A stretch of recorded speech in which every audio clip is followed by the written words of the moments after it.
Adam Niman joins me now. He's the CEO and founder of insuranceataglance.ca. Yeah. And Adam is an expert on cannabis and insurance. Adam, welcome.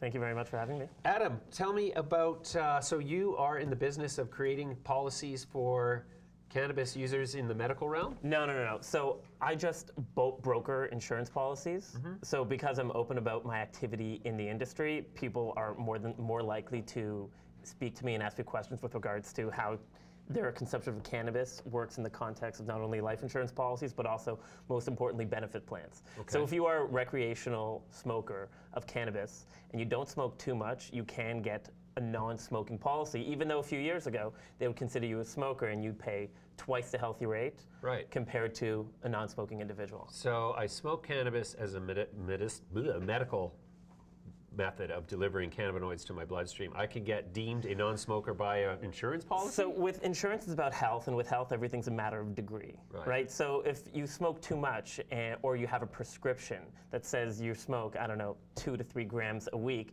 the insurance company is going to look at that and probably want you to pay a little bit more. But if you're a normal, healthy individual and you smoke recreationally, 1 to 3 times a week, and you control your consumption, technically, based on what the science says, it really doesn't have any what we know of adverse long-term effects compared to that of a non-smoking individual. So they will charge you a healthy non-smoking rate.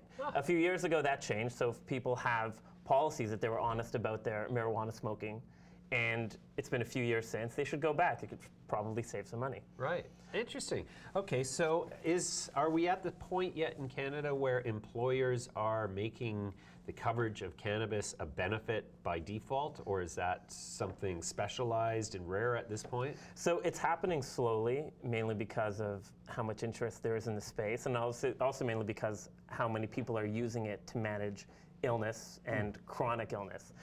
What I'm seeing right now is a lot of insurance companies are allowing people to claim and consume cannabis for certain medical conditions as long as it's approved by a doctor. In some cases, what I'm seeing is if people have cancer, serious chronic pains, they can claim to have cannabis covered under their plan as long as it's approved for by a doctor. The issue with cannabis is it's not like, if you're a diabetic, you need insulin. If, God forbid, you have cancer, there's very specific treatments, radiation, chemotherapy. But it's not like cannabis cures problem X or problem Y. It's more of a pain management tool. And because it's a pain management tool, if people had free reign, they would basically claim as much as possible. I'm in pain right now. There you go. And at the end of the day, all benefits plans is on a shared basis, your employer financing everyone's medical expenses. So if everyone could claim as much cannabis as they would just because it's now tax-free, and I can claim it under the plan. So what's happening is they're capping it. They're only allowing it for certain conditions.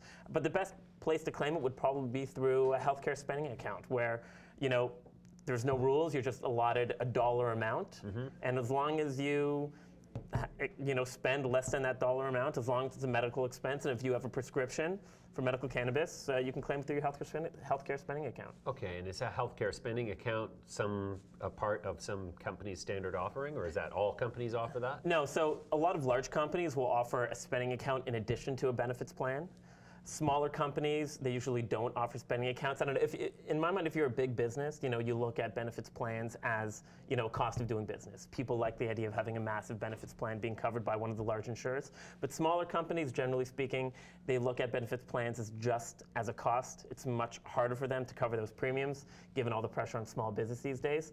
So they're much less likely to offer these sorts of spending accounts, because at the end of the day, all it is the employer paying for people's medical expenses. So, I am developing a healthcare spending account platform for small business called Kibono. You can check it out, kibono.ca. It's still our first version of the product. But the idea is that if you're a small business owner, without going through a broker, you can set up your own healthcare spending account for yourself, for your employees, and if you're sole proprietor, just for yourself, and you can claim your medical expenses on a routine pay-as-you-go basis. Okay, so what is the status in terms of general insurance, general medical insurance? So if I have a policy, let's say with Sun Life, through my company, do I have to right now go and get a special addition to my policy that allows my cannabis usage to be covered if I want that for myself and all my employees? So I haven't looked at to what each company is doing yet, and I'm going to be doing that. But from what I've seen through the emails that I've been getting is that all the insurance companies have basically opened it up. Each company is a little bit different. You know, I was just looking before you decided to throw this interview on me, just looking at Sun Life as an example, and they've designated it for certain categories. You know, if you have cancer, if you have MS, and they have maximums, right? I saw maximums that employers can select anywhere from $1,500 a year up to $5,000 a year. Wow, $5,000 a year worth of weed? That's a lot. Just goes to show you they really don't understand the space too much. But at the end of the day, you know, when you're dealing with pain management, you know, why are opioids so ubiquitous? Just because people didn't feel like doctors were taking their pain seriously, and they were pushing doctors and pushing pharmaceuticals to give people more leeway with regards to managing pain. And when someone's in pain, the last thing you want to do is tell them that they're wrong and they need less of something. So same thing is with marijuana right now. You know, people want access to it. People want to get away from the opioids. And at the end of the day, you know, if someone's sick, there's no amount of money you can throw at them to make them feel better. But $1,500, $5,000 a year, that buys a lot of marijuana. Yeah, for sure, for sure. So then, in terms of like taxation of your health benefits, is there anything likely to happen where, okay, your insurance company doesn't allow it as part of your policy, but the government will allow it as a tax deduction because it's a medical expense? So there's something called the medical expense tax credit. You take a deductible, which is either 3% of your net income or around $2,100. I can't remember what the amount is for 2019. But after you hit that deductible, the government will give you 20% back as a non-refundable tax credit on any of your medical expenses. So that's a lot of money. You know, if you're making $50,000 a year, the deductible is $1,500. You know, chances are, I don't know, you're not spending $1,500 in a year on medical cannabis. Right. And the likelihood, even if you do, how much more than $1,500 are you spending? A few $100s? Yeah. Then all you're getting back is the combined first bracket provincial and federal rate on your taxes, which is basically 20.5%. So usually I need to spend anywhere between $1,500 to $2,000 to get that benefit. But if you're an employee and you have no benefits and you're going to the dentist, have other drugs, and all your medical expenses add up to a large amount that gets north of that deductible, you should definitely claim it on your taxes. And if you spent enough, you will get that deduction. You will get that credit. Sure. If you're self-employed through platforms like Cabono or healthcare spending account or your own employer's benefits plan, you're much better off claiming it through the benefit plan because then the expense is reimbursed to you on a tax-free basis. The annoying part about the medical expense tax credit is that what you don't realize is that you're spending after-tax dollars and you have to hit a certain amount to get anything back. So it's kind of an imbalance between self-employed and employees, but nevertheless, there are a few options available to people who are business owners, self-employed, employees, or otherwise. Interesting.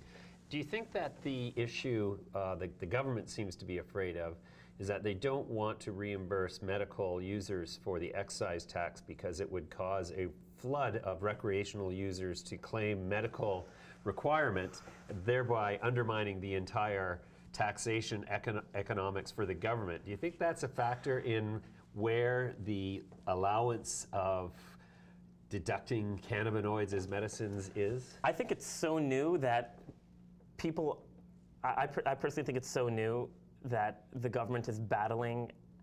They want to make it available. Well, half the government wants to make it as available as possible, and the other half is kind of pushing back on it. And I think that's the case with a lot of issues.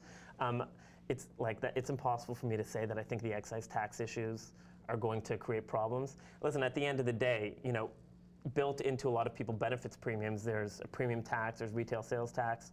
If you do administrative services, there's harmonized sales taxes. So, you know, a 1 cent per gram excise tax or on the cannabis, I don't think is a big deal in the context of the taxes that are already being charged to claim them through benefits plans. So I don't know if that's factoring into anything. And I don't know, I'm not in a position to say, so I'm really not sure. All right, Adam, well, that's very enlightening. We're going to have you back very soon to learn more about insurance and cannabis. With a warning, hopefully. Well, with a little warning, but thanks for joining me today. My pleasure. Thanks, James.